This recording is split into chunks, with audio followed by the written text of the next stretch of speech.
It's an app on your phone. The actual app, once you are on Periscope, you just have to add at Dr. J. Tolentino, and every single time I do any sort of lecture, whether it's in-house in the office, or if it happens to be on a Wednesday afternoon, I like to do weekly lectures Wednesday afternoons just for 5 or 10 minutes, little med talks like tidbits on wellness. You can actually have access to that. Every single time I get started, there's a little notification that comes up right on your phone, and it'll tell you that I'm actually live talking and ready to do a lecture.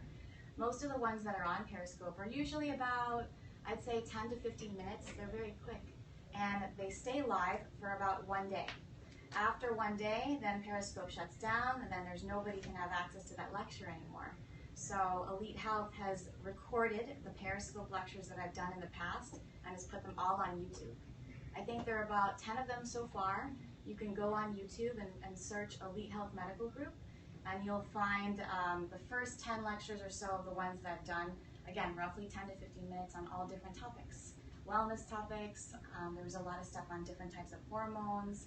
I've done a very, very brief introduction to fish oil that I talked about last week. So, feel free, you actually can find it on YouTube if you search Elite Health Medical Group, and you'll have access to all of those. If you want the update live, if you want to see it live, then you would actually join Periscope and follow me here, and then you can actually see all the lectures live. Okay.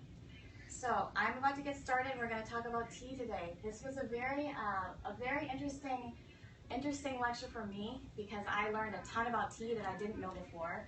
I originally thought that there was really just 2 main types of tea, just the green and the black tea, green tea and black tea. But there's a lot more to learn about it, and especially about the history. So it's really just for educational purposes. It's a very basic introduction to you learning about tea and understanding it. I'll also go through some of the things regarding health benefits and also whether or not tea is bad for you and what kind of tea you should be drinking. Okay. Any questions before we get started? No? Okay. You guys can hold it till the end. After we finish the lecture, I'm going to tell you some of my recommendations on tea. And then afterwards, if there's any particular questions for this, then we can get started and talk about those as well, okay? So, tea. Tea actually started about, I'd say, 5,000 years ago. 5,000 years ago is when it was really first discovered, and there was a Chinese emperor who actually discovered it. They were cooking or using tea in a boiling pot of water that happened to be outdoors underneath a tree. And underneath the tree, the leaves fell into the actual pot of water, and of course, tea was made. Okay? That's how it really got started. This photo here is an example, or it's actually showing you what the tea leaves look like up close and where tea comes from. It's actually from this plant here. Tea we actually use in a lot of cultures now. It's more of a tradition that you use in different ceremonies. The English use tea, and their 4 o'clock tea times in the afternoons. Japanese use tea, South Americans use tea. Everybody loves to drink tea. So it's a great topic that I'm glad you guys have recommended or chose. So this is the actual name of the plant that tea comes from. All types of tea, green, black, white, oolong tea, all tea comes from this particular plant. The plant is an evergreen plant, and it was actually started or grown originally in Asia. Now it's grown in more than 50 countries all over the world, and there's really 2 main types of this particular plant that we use to make tea. The third type we very, very rarely use to make tea, but it's really 2 main types. The first type is called, just by the name, it's called Camellia sinensis. So it has double name at the end. That particular plant, our strain, is really native to China. And we often use that one to make the green and the white teas. So greens and white teas are really made from that one kind. Sometimes you can make the black and the oolongs from that particular variety as well. But more or less, the kind that you'll get from China, where it originated from, was really intended for green and white tea. The second type is called Assamica, and that one is actually native to a region in India. That one is used for black tea and, of course, pu'er tea. That one is actually really meant for the darker teas. So in India, they actually make Camellia sinensis Assamica tea and the variety or type of black tea and pu'er type teas. As far as how many different types of tea or varieties there are, how many would you say? Take a guess. Even though it's only made from one particular plant, the Camellia sinensis plant. You know the farmers are able to. Not bad. Pretty good. Pretty good number. Wow. I'd say about 1,500 different types. They crossbreed them, they grow them different ways, and all the farmers, overall, there's about 1,500 different types. And from there, you can make all sorts of different varieties of tea. So there's roughly about 1,500 different types of that. Now, where you grow the tea and how it's grown and the location, that's very important. For example, if you're in China, the plant actually grows best in the cooler mountain slopes and in the higher elevations. So in this photo, you can see these are actually in higher elevation slopes, okay? In China, you grow tea approximately 6 months out of the year. You don't get to grow it all the time, really just 6 months out of the year. Most tea, when you plant it, they actually trim them down so that they're about this tall, so that the tea pickers, or the people that are actually picking the leaves of the tea, it's easy for them to reach. But if you were to let the tea grow wild, if you were to let this evergreen plant grow wild in China, usually they can get a lot higher than that. Roughly, they typically grow about 15 feet tall. They like to trim them down so that they're all symmetric and uniform so they can actually pick the leaves from it. In India, for that second type of tea, usually that one, if you don't do anything to it, those plants can grow 30 to 60 feet high. So imagine, you've got the plants in China that are roughly, at most about 5 to 15 feet tall. And then in India, you have Camellia sinensis plants that are actually almost 60 feet tall. So they're a lot taller. So you can imagine how difficult that is as far as picking the leaves off. However, it's more in abundance that way. You can grow more of it. You can actually have a lot more tea. Also in India, tea can be harvested every 8 to 12 days. So you can make a lot more of it, and depending on the land, the environment, the soil, the actual cultivation of the actual land that it's being grown on, you can actually harvest tea every 8 to 12 days, versus in China, it's done in season. Only 6 months out of the year are you able to harvest it. And even then, during that 6 months, you can only really pick the tea 5 to 6 times, the tea leaves. Okay. So how many tea leaves do you think that it makes? You need in order to make 1 pound of tea. 1 pound of tea by the time it gets to your house. This isn't even a pound. Like this, for example, this is tea that I picked up when I was at a recent conference. This is roughly only 2 ounces. So how many tea leaves would you need to make 1 pound of tea? Really? A lot. 2,000. 2,000 leaves. So, and all tea leaves are picked individually still. There's no robotic machines that are going there and picking the leaves off of these trees. It's all picked by hand. Yes, it's all picked by hand. So that's important for you to realize that tea, we just kind of absentmindedly don't even think about how much work goes into harvesting and growing and cultivating the tea. So tea, where it comes from. Because even though it was started in China and also, Southeast Asia, and you have, of course, that different variety I told you that's really common to India, this is a picture of tea export and import. This is, I would say, from 2013, but I have more updated numbers from 2014. So, on average, the countries that export the most tea: Sri Lanka, Kenya, China, and India. But that's probably closer to what it is now in 2014, 2015, 2016. Earlier, you can see China and India were some of the more popular ones. But still, those 4, you see Kenya's on the map too, also Sri Lanka's also here at number 4. Sri Lanka's right here. But these are the actual countries that are exporting tea all over the world. Okay. Now, I mentioned that in China, it's only grown 6 months out of the year. And then also in India, that it's only 8 to 12 days that you can harvest. But in Sri Lanka, for example, it's also much closer to the equator. So here, you can grow tea all year round, and you can pick it daily. So that's why in Sri Lanka, there's a lot more tea produced there. And that's technically, I think now, at least the approximate numbers are showing that that's really the #1 place of exporting tea. How much tea do you think Sri Lanka is exporting out? to all of the other countries. Everybody else is demanding tea. Think about it. It takes 2,000 leaves for you to make 1 pound of tea. 2,000. So you can imagine how many tons of tea Sri Lanka is exporting out to all the other countries, including the United States. 325,000 metric tons. If you don't know how much that actually is, I calculated it out. It's 760 million pounds of tea that comes from Sri Lanka. Wow. Yes, all over, which is kind of, if you put that into perspective, that's a lot of tea. Now, the major different types. There are 6 main types of tea that come specifically from this plant. And remember, all tea is coming from the same plant, Camellia sinensis. So these are the main types that we are going to go through. You have the lighter teas, the white tea, yellow, green, and then of course they range darker where you get oolong, black, and pu'er tea. Herbal tea. Why does it say pretend tea? Does anybody know why? Herbal tea. Pretend is because it's not a tea actually? You're right. This right here is an example of herbal tea. And this one here was done by this company.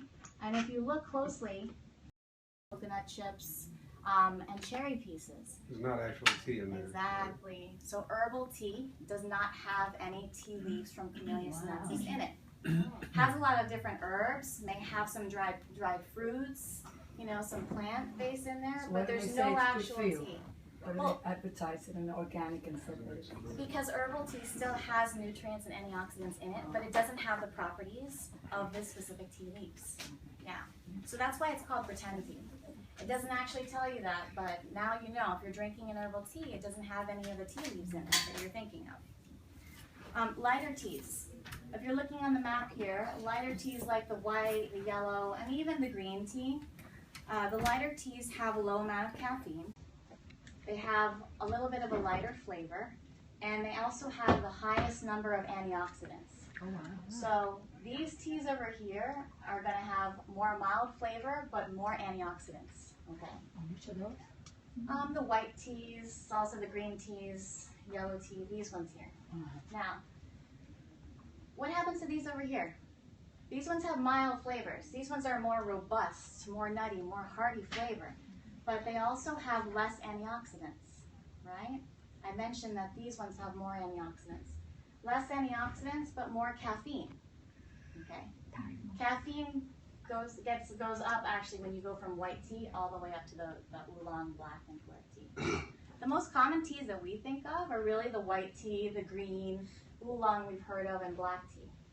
Now black tea, about 70% of the world is consuming black tea. Okay. I think that's going to change more. I think it's starting to change more as people are starting to realize or understand the benefits of the different types of tea. So here you have more caffeine, here you have more antioxidants. Okay? This is an important picture too, so that you guys can see the spectrum of how tea is.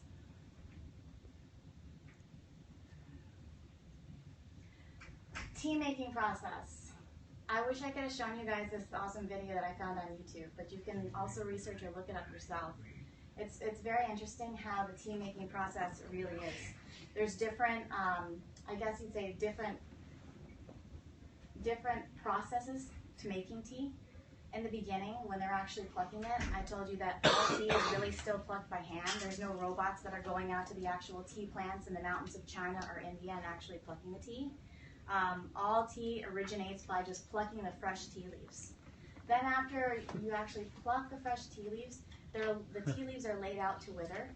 And when they're laid out to wither, the leaves kind of wilt.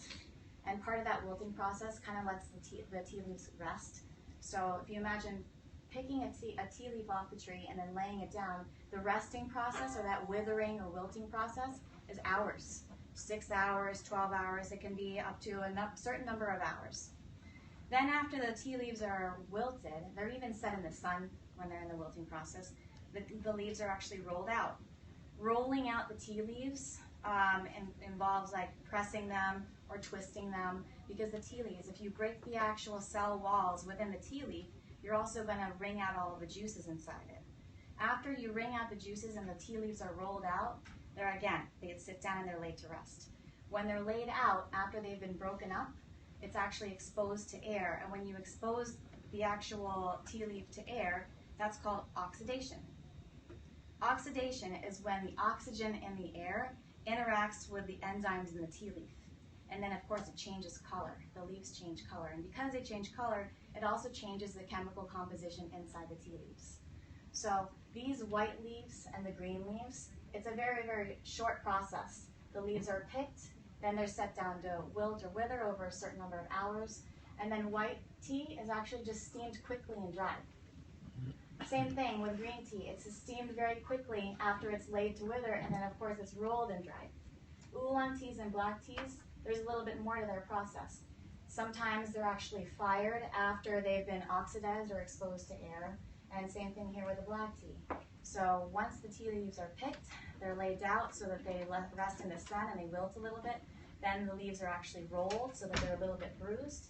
And then after that, they're rested again, and then they fire the actual tea, whether it's in a pan or with higher amounts of heat in big ovens, and then you're done.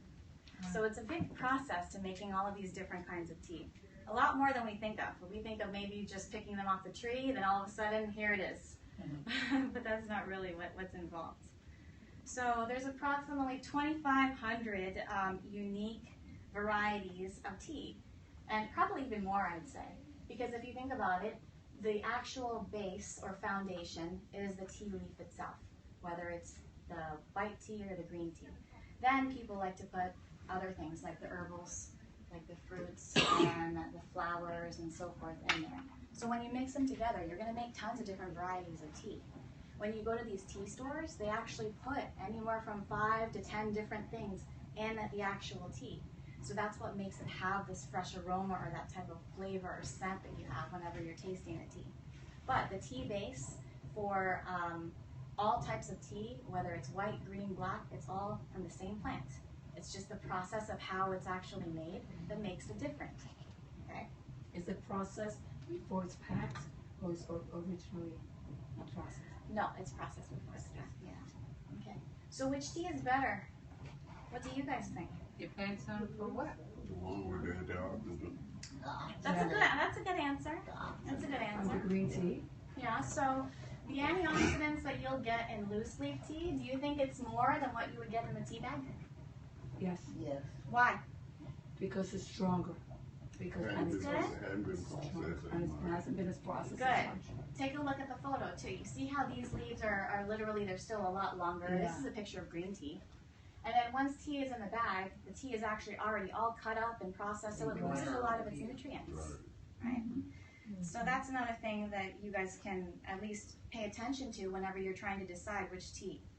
So loose leaf. I really recommend that if you haven't tried loose leaf tea, you should try it. That's really the way tea was intended to be drank. A long time ago, they didn't have tea bags. They just had fresh loose leaf tea that was just boiling in the water. And it's cheaper too, I think, when you buy it like that. Yeah, certain one, yeah. So loose leaf tea, it gives you that fuller flavor. It retains a lot more of the health benefits, more of the antioxidants, like you mentioned. You're going to get in the loose leaf tea. There's also wider selection and variety. When you go to the stores and you see the bag tea, it's not going to be as wide of a variety as if you go to one of those stores that has lots of different loose leaf teas of all different kinds, because they're putting in different herbs, different dried fruits, different flowers to create more flavors. Okay. Excuse me. The loose leaf tea, do you actually sell that in the stores? I've never checked on it. They do. They do sell loose leaf tea. And Yeah. you just put Not that in the in water and supermarket. boil it, and that's And Whole that's your Foods tea? they do. Well, not just Yeah, boiling. baskets and There's a stuff, process to that. Sleeping. But yes. So tea from a bag.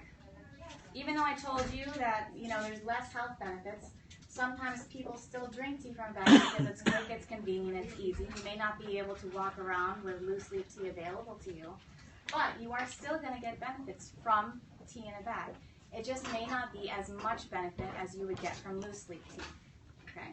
Also, if you think about it, by the time you actually get tea, the tea industry, how long do you think it would take for them to process and do the entire thing from beginning to end, from plucking the tea leaves off of the actual tea trees, all the way to getting it into the bag, and finally to your hands so that you can make a cup of tea? How long does that take? Yes, probably weeks, at least, if you think about it, because that's coming from China or India or wherever it's coming from. So it actually, the process from beginning to end, and by the time you get it to this small little bag, it's probably a lot more stale, not really as fresh as you get if you were drinking loose leaf tea. Okay. Some specialty. Where we can get those? Loose tea, you can go to Whole Foods, any teas, any store. Some specialty tea companies, Indian stores. they started making pyramid-shaped bags for the tea, and they started putting a lot more of these loose leaves, more of that fresh into the tea, so it's not this chopped up processed tea. So you'll see, pay attention, if you take a look at the tea bag, you'll be able to look at it and see what kind it is or how it looks. But be careful. There's a lot of negatives that I'm going to discuss in a little while, a couple which pertain to actually tea from a bag. So yes, it's not quite as fresh. It's also more processed. It's also going to have less antioxidants. But that doesn't mean that you're not getting any benefit from it, because you still are, and there's still some nutrients in there. The most common ones that we mentioned before on that spectrum: green tea, white tea, oolong tea, and black tea. And white tea is at the bottom end of that spectrum. And I mentioned to you guys, white and greens have more antioxidants. And then, of course, oolong and black teas have a lot less antioxidants and a little bit more caffeine content. So white tea. Yeah, we're gonna do all the questions at the end. So white tea, it's very, very, very minimally processed. When I showed you guys that roadmap, did you see how white tea, all it was plucked from the tree and then quickly steamed, and that was it? So really, it's only picked and they air dry it. The highest quality of white teas they get in the early spring. I talked to you about how in China, it's only 6 months out of the year. So the best quality is usually from high up in the mountaintops in China and also in Japan. When they actually pick the white tea, the leaf buds are just barely open, and underneath the leaves there's like a white silky hair from the actual leaves. That's usually when the white tea is picked, right when the buds are very small from the tea leaves. And the flavors that you'll get from white tea are a lot more like a savory, like a nutty type flavor. Traditionally, it came from China, and a lot of the health benefits that they do research on are on white teas and also green teas for all of those antioxidants. Green tea. Now, green tea, you know that they've also been using green tea for not just tea purposes. A lot of skin care has green tea in it, green tea extract, because it's also good for your skin. Green tea, again, very short process. So it's picked, they quickly heat it by either steaming it or firing it. And all of the nutrients of the tea are kind of like left inside the actual tea leaf. It has a very short lifespan, green tea. It doesn't stay fresh very long. So if you have green tea on your shelves, it doesn't stay fresh very long. Again, it doesn't stay fresh very long. So if you have one of these containers of tea and you're not using it very often, then probably by the end of, I don't know, I would say a couple weeks, 2 to 4 weeks, that's already stale. Another thing about tea, make sure that you're not exposing it to sunlight. These containers that I have at home, they actually sit in a dark cabinet. And from that dark cabinet, you can make sure that it also helps to retain some of the antioxidants and the freshness of feel. Okay. Now, because the tea leaves are so delicate, it's important the time of brewing and the temperature of brewing. So white and green teas, and we'll discuss this a little bit more later, you actually brew them below the boiling point. Boiling point is 180 degrees or so, and they're actually brewed below that so that you don't destroy the actual tea leaves. Okay. Specific to green tea, there's catechins, antioxidants that only come from green tea. So that's why we have an entire market on green tea. You don't see everybody marketing out the black teas or even so much the white teas, but there's certain antioxidants in your body that are very, very good for you that you'll only get from green. Yeah. Now, oolong tea. Oolong tea is kind of in between the green and the black. I have it. Oh my gosh, it's Yeah. bought. Yeah, It comes from oolong Asia. tea. Again, they oxidize this tea, so they pick it from the tree. It's actually left to wilt.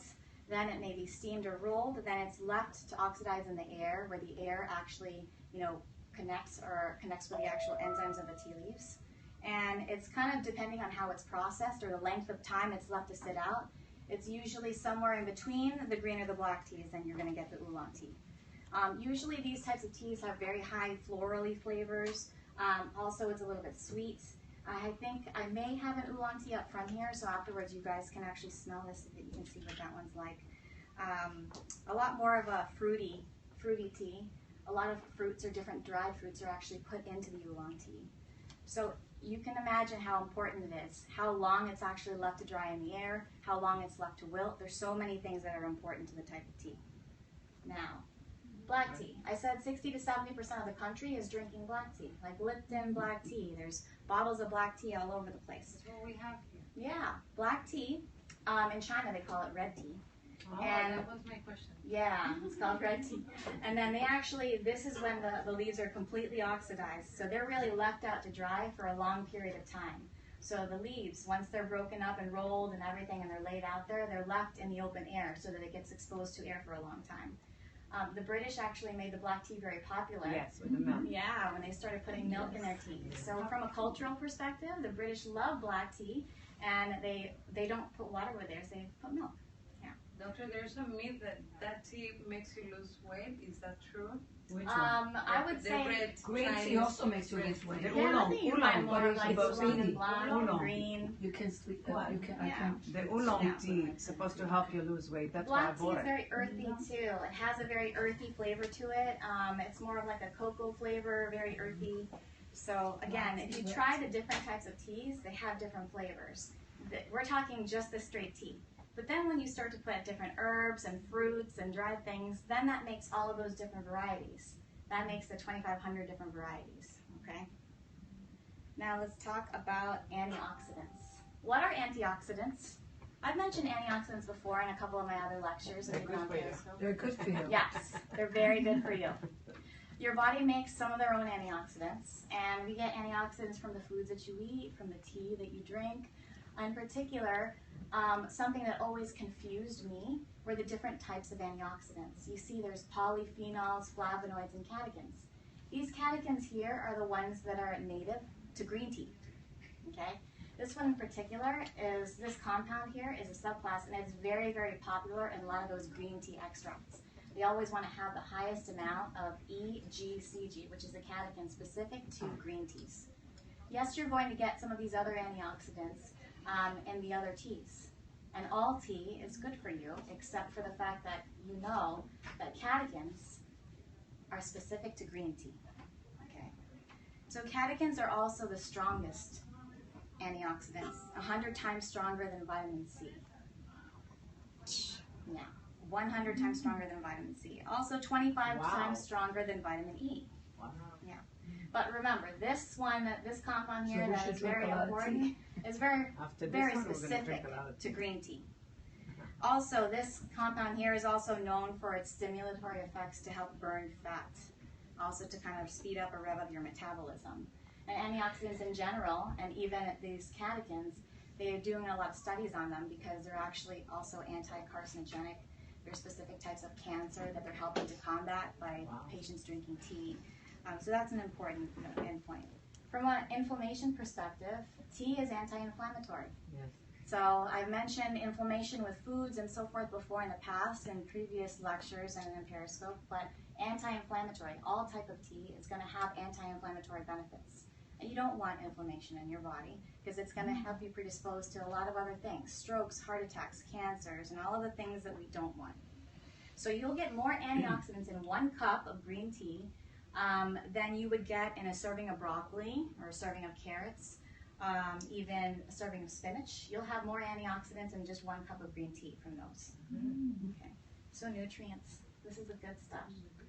I love nutrients. Which you don't love. So take a look. You get a lot of B vitamins that you'll get from tea. Also some of the minerals.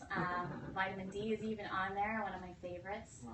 Beta carotene is a precursor Vitamin to D. vitamin A. A lot of times people, they're trying to sweeten their teas and put all sorts of sweeteners in them. But if you were to drink just plain tea on its own, you're going to get a ton of benefits and no calories. Anything? Everybody puts honey on Did you their guys tea. hear me when I said no calories?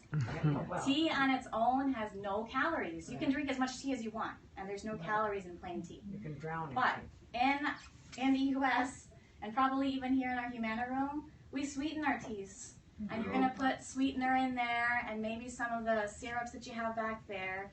And that, of course, is going to raise the calorie content of tea. So here I was jumping for joy that it's no calories, and then you see everybody else drinking tea, and they put all sorts of sweeteners and everything, and all of a sudden it's 100 calories. Now, if you put the non-zero sweetener, right? There's still problems with that too.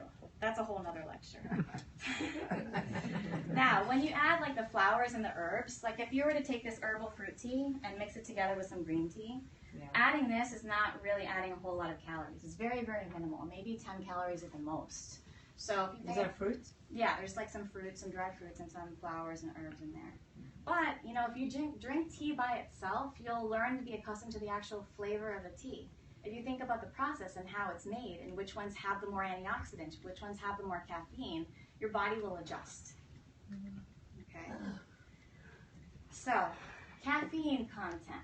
Speaking of caffeine, I don't drink that. I mentioned to you guys that the black teas and the oolong teas that were on this side of the spectrum had a lot higher caffeine content. This is a rough estimate for about 6-ounce cup of tea, and look at where coffee is. Coffee is here, depending on the brew. Coffee, caffeine content ranges anywhere from like 120 to 180 milligrams. So you can see that coffee's over here, and all of the other tea contents are over here. So the white teas and the green teas, they have less caffeine. Yes, there's still some caffeine in it, but they have all those antioxidants and all of the good ones. So, you know, if you were going to drink one tea in particular and you could only drink one tea for the rest of your life, it'd have to be in this spectrum, okay? That way you'll get most antioxidant benefits. Now, Oh, can I take a picture? yeah, go ahead. Yeah. Take a photo of that so that you You're not guys gonna have this know that. lecture on a tape. I don't need a tape. I'm not gonna look at it. Now, health benefits. So these are all of the different health benefits that you'll find if you research or Google tea and health benefits. Some of which they've done research for, Oh, wow. specifically with the green teas in particular. Yes. Well, I'd say the green and the white teas that are showing more health benefits than others. You see it helping with digestion in there, also to help balance out the blood sugars, Wow. for mood in particular, lowering your risk of strokes and cancers. They've done research on tea with breast cancer in particular. So there are a ton of health benefits that are going to come from these antioxidants that you're going to get in tea, and also from all the nutrients that are in it. So all tea, regardless of the type, has some sort of health benefit to it.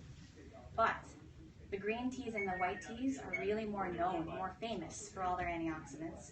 And if you're going to drink tea, the loose leaf is better than the bagged. Okay? So when I researched, can tea be bad for you? These are the most common things that came up. Okay? Now, for the patients that had bad responses to tea, usually they were drinking too much. For example, there was a study out there a couple years ago done by the New England Journal of Medicine about a woman whose teeth fell out and her bones became super brittle from drinking tea. And of course, the headline was, tea caused the woman to have, problems with her teeth and also brittle bones. And that's really all the headline says. And then a lot of people were like, oh my goodness, tea is bad for you.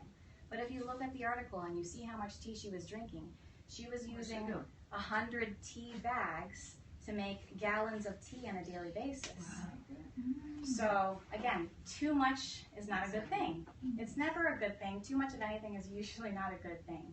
So yes, you're going to get benefits from drinking tea, but nobody should be drinking gallons. Okay? Now, hot tea.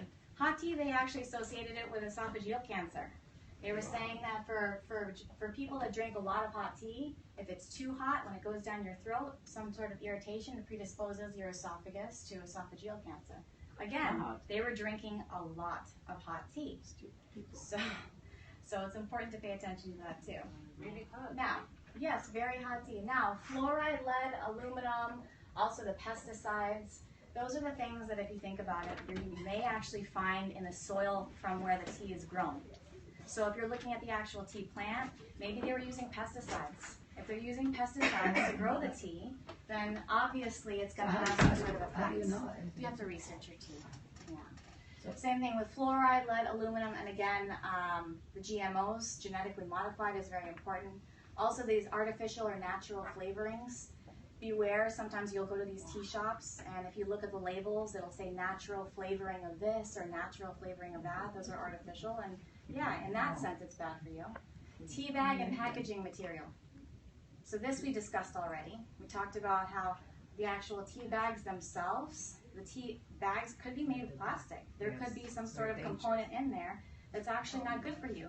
And there you are, dipping your tea into the cup and just drinking it out. So yeah, it's important to pay attention to that too. Autoimmune conditions, I found that interesting. But then if you think about it, autoimmune conditions is where your body attacks itself, or you may have a condition where, unfortunately, the cells of your immune system, they don't respond very well, and then it actually attacks itself. Like in Hashimoto's, patients that have hypothyroidism for Hashimoto's, the cells in their thyroid gland attack their own cells in the gland. That causes their actual gland not to work as well, okay? So you can imagine if tea is anti-inflammatory, then it does have a balancing effect. So for patients that have autoimmune conditions, it's important for you to pay attention to whether or not you have any particular problems or side effects or symptoms from drinking tea, because it can actually throw off the balance of your immune system. And for those specific patients, the balance is already thrown off. Okay? Yeah. So why green tea? I've kind of mentioned this a couple times. I know you guys know why. Because the green tea is It's great for it's everything. got the most For losing Yeah. weight. it's got Yeah. all the All the ID, antioxidants. everything. Right, and remember that table or that little picture I showed you of the antioxidants? That small group that showed that it was 100 times more powerful than vitamin C came from green tea. Okay? So you're going to have the most antioxidant type of benefit from green tea. But that doesn't mean that you should be drinking gallons of green tea every day. Excuse me, Okay. this after we used to take some hot tea after lunch. Uh-huh. It's okay. Yes, that's okay. You waited. Okay. So This is what I think. I think you should drink about 2 to 4 cups if you're going to be drinking tea. A day. Yes, a day. And not at nighttime. Because it doesn't No. let you sleep. Also, these 4 things are very important. And actually, you had mentioned it earlier. You mentioned this. Water, how much tea you're using, temperature, time, and the equipment. So the water, use filtered water. If your water tastes funny when you're drinking it from the tap, it probably has a lot of mineral content in it. Unfortunately, a lot of water, just tap water, has very, very high mineral content, usually 900 parts per million of mineral content. The best water, the most balanced water, usually has about 150 parts per million of minerals. So you can imagine if you're drinking tap water, it's very high minerals. That makes the water very, very hard. So if you use water that's too hard when you're brewing your tea, you're going to get a really harsh brew. It changes the flavor, it changes the actual component of the tea. If you use water that is too soft, that doesn't have enough minerals on it, again, unfortunately, the antioxidants and all of the health benefits that you're going to get from it, and even the taste, it changes. So it's important to use filtered water if you can get your hands on it when you're making your tea. Weight. Too much tea will make your tea bitter, and too little tea will make a weak cup. This is the teaspoon. This is all you need for 1 cup of tea. For any teas? For most teas. Now, it also depends on the size of the leaves. Say the size of the leaves are very big, you may need a little bit more, okay? But this is really all you'll need. This, I think, Chantal had used to show you exactly how much tea you'll need. It's really not much. This may even be a little bit more. To boil it. Yeah, one of the patients earlier, she had mentioned to me that she was using, 2 to 3 cups of tea when she was making her tea. So then, of course, it's very, very strong. Also, when you're using loose leaf tea, you can rebrew it. You can actually steep the tea and use these leaves to rebrew more than 1 time. So this little amount of leaves, which is approximately in 1 teaspoon, you can actually use this to rebrew tea probably 3 or 4 more times from these same leaves and still get all the antioxidants and the nutrients from it. Doctor, sorry, I'm going to let them smell this. They have to. Please. What I do is Pass that, this that take to like the a pinch, person that is. like a pinch of the big leaves. I just take a pinch and I put in the cup. Now, most mugs, that's for 1 cup of tea. Remember, 1 cup of tea is about, 8 ounces or so. Most mugs out there usually are 10 to 12 ounce mugs. So if you're doing 10 to 12 ounce mugs, you're going to need a little bit more tea to accommodate for the size What of the kind mug. of tea is that? This one is a green tea and it's mixed with some mango. This is actually one of my favorites. You see that? Yeah, pass this What one do you buy? around. What do you It's buy your very, very cheese? rich. Where do you buy your cheese? A couple different places. Yeah, Yeah, a couple different places. Again, it depends. This is literally 1 teaspoon, but depending on the size of the leaves, you kind of have to pay attention because the bigger leaves, you may need a little bit more. So what's the ideal temperature for boiling tea? Less than 180. Less than 180 for the white and the green teas. Yeah. So you can pick one of these up from any of the loose leaf stores. It tells you how long it takes to steep different teas. Oh, wow. But the green and the white teas are usually less than 180 degrees.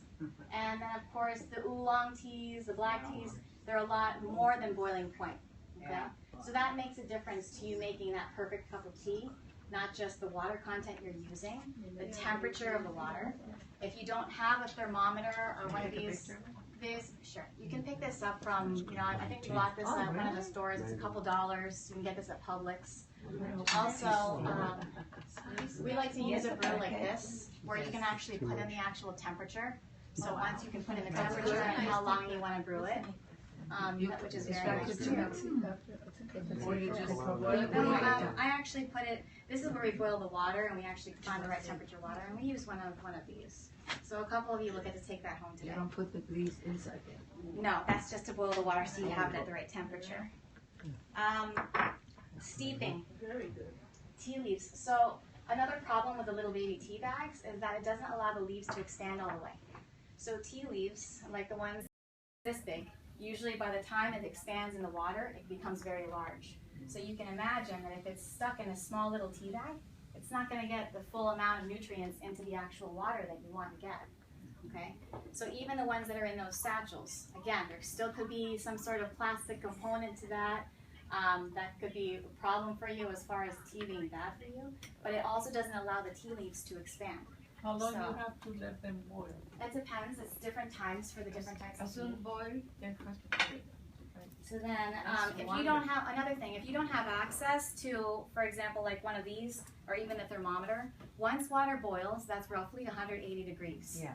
So if you let it sit for about 5 minutes or so, yeah, that of course it's a lot lower than that. But this is one that we're gonna give away today as part of the lecture. But you could see, all you need is that small little amount that was in the teaspoon, and it'll sit here, it's a little bit deeper into the cup, and that gives it a lot of room for the tea leaves to expand. Well, I have the one, that it locks it in, and I just put it in the thing itself. So you don't have to put the leaves in the water, you just. You can buy it like a strainer. You strain it. Yeah, You I have put to it in there. People put their leaves in the water to boil it. Yes, that's doing it the wrong way. Yeah. That's the wrong way. So again, from beginning to end, do you see how complex tea is? Yeah. We thought it was just this really very simple, Oh, I very never thought basic it was thing. simple. But the actual teas, the different types of tea that you're going to get from it, also the steeping guide, so you know exactly how long, what the temperature is, what type of water to use. It's all very important to your tea. And in order for you to get the most antioxidants for it, you might as well do it the right way. So drinking tea from like a small little tea bag, even though you are going to get nutritional benefit for it on the go and so forth, it doesn't have quite the quality or the antioxidant content that you'll get from using the fresh tea leaves. Okay. So we have a few things to give away today. A couple books on tea. Also, I have 2 small, I guess you can call them to go, or even for your office or for work or so forth. Small little treats. And yeah. I want the tea book. Doctor, Yeah. a question. I just tell them. Me, for example, I don't like much tea. What about the green tea supplements? Are they good for us? They're good for you. They are. They're very good for you. Some actually have more of the catechins than others. If you're going to take a green tea supplement and you want to know if it's really true to the amount of antioxidants that you're getting from it, you actually would use consumerlab.com. I actually like them because they inspect or look at the actual purity and potency level of the amount of antioxidants that you're getting. No, I'm just hot. So yes, That's not my. it's okay to take. Yeah. Go ahead and throw it through my. Any questions?